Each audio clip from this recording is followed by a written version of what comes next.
When I was 4 years old, my mother and father got divorced. Then when I turned 6 years old, my mother met someone else and we moved up to Port Elizabeth. Quite frankly speaking, it wasn't a good feeling that my parents got divorced. I'm very close to my father, so it broke my heart that my mother and father split up. When I look back, I see the boy that I once was as a very quiet, misunderstood individual. I was always in my own world. I kept to myself. I had imaginary friends.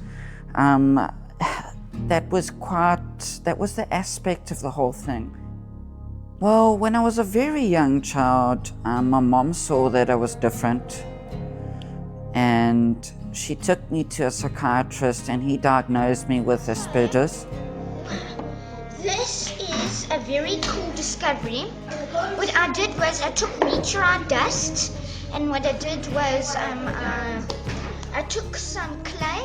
What happened was I heated it up. And he put me on some medication for that and to help me concentrate and all of that. When I moved to Port Elizabeth, I attended a private school called Elson Academy. Now, they started a school for children with learning disabilities, which was very suited to me since it took me a long time to learn things. It took me longer than others to learn things. I needed special attention. I needed that attention from the teachers so that I can grasp different concepts in a much more efficient way.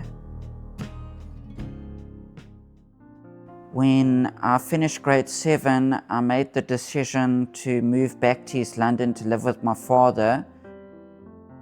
It was a very different dynamic because I went from a private school to a public school, and I noticed that a lot of the children at Port Rex Technical High School made fun of me.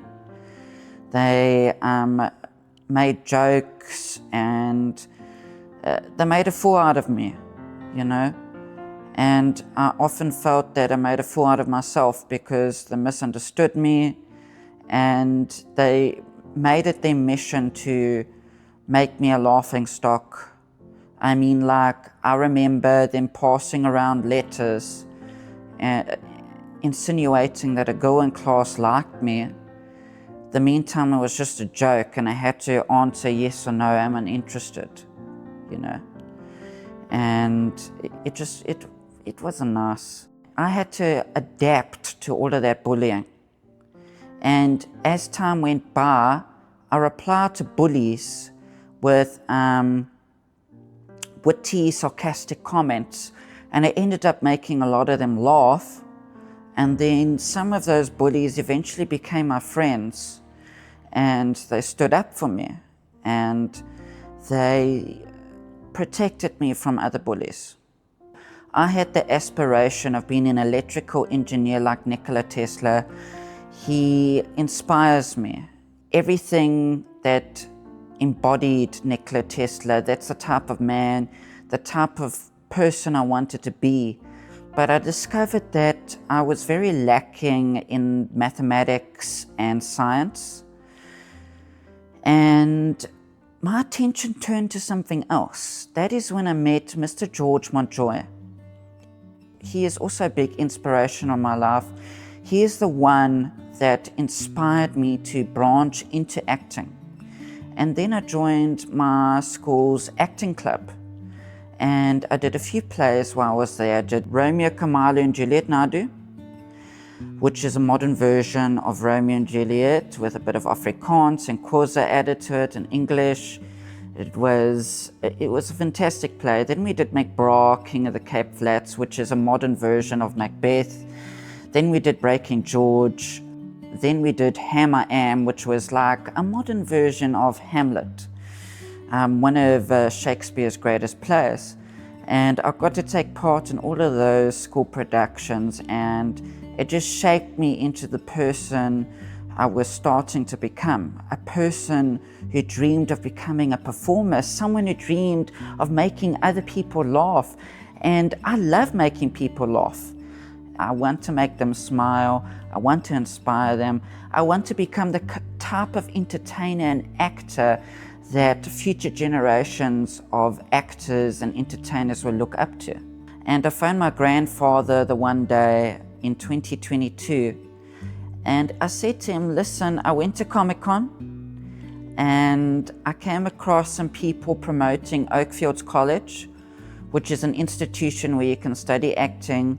And before I even finished my sentence, he said, Damon, I will pay for it. So he funded my studies. So I'm very grateful to my grandfather, Terry Briceland. If it wasn't for him, I wouldn't have gotten the opportunity to study acting. It was like a dream come true. I enjoyed learning all the new concepts and principles of acting. But the problem was a lot of my colleagues didn't want to work with me. Me and my best friend Nkosi were the odd ones out, so we always ended up working together. We did a lot of acting pieces together, but the others in the class didn't hang out with us. They didn't spend time with us. They always wanted to work with the same people. And that is something that bothered me a lot. And they just ignored me. I was in a YouTube video that just blew up overnight, and it put me in the spotlight. I gained a lot of attention from it, and it gave me the exposure I never got before. I went from being no one to being someone overnight. I was everywhere. I was all over TikTok, all over Instagram. In addition to that, it has taught me that no matter what you do in life, you're going to have haters. And it has taken me some time, but I have acclimated to that. I have adapted, and I have accepted that no matter what I do, even if I was perfect, which I'm not, people are still going to hate on me, and there's nothing I can do about that. And those are the words that I would like to share with everyone. And for all the actors and entertainers out there and aspiring actors, I just want to let you all know that no matter how much competition there is, no matter how many no's you get, no matter how much rejection you get, stay true to yourself, believe in yourself, and have faith in Christ. And all great things come to those that wait. Follow your heart and follow Jesus. And if you can do that, you can achieve anything.